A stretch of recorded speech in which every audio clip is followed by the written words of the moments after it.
தமிழ் கடவுளான முருகப்பெருமானோட திருவிழாக்களில் முக்கியமானது இந்த தைப்பூச திருநாள். தைப்பூசம் நம்ம வாழ்க்கையில் நல்ல எண்ணங்கள், சிந்தனைகள் மற்றும் செயல்களை உருவாக்குற ஒரு நல்ல நாள். பௌர்ணமி முழு நிலவு சமயத்தில் பூச நட்சத்திரம் வரும்போது சிறப்பு வழிபாடுகள் செய்து நாம் தைப்பூசத்தை கொண்டாடுறோம். சரி, தைப்பூச கதையை தெரிஞ்சுக்கலாமா?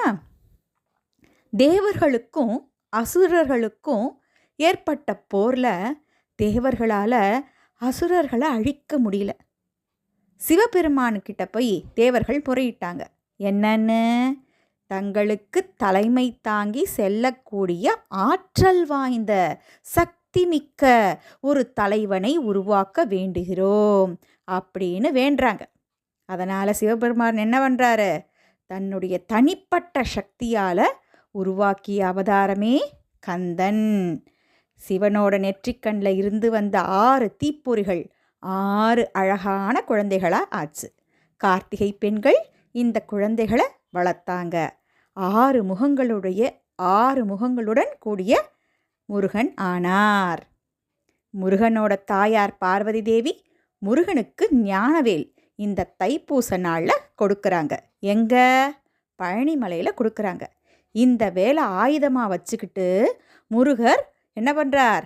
அசுர குலத்தை அழித்து தேவர்களை காப்பாற்றுறார். எங்கே? திருச்செந்தூரில் சூரபத்மனை வதம் செய்கிறார்.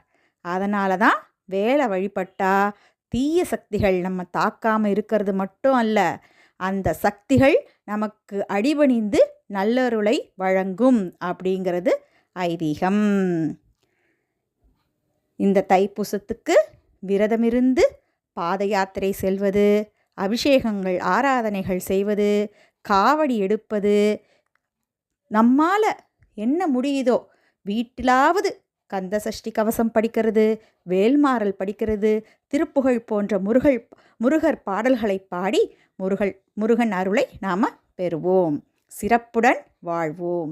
வேலுண்டு பயமில்லை, கந்தனுண்டு கவலை இல்லை, வேலும் மயிலும் சேவலும் துணை, யாமிருக்க பயமேன் என்ற கந்தனின் கருணையோடு வாழ்வோம், வளர்வோம்.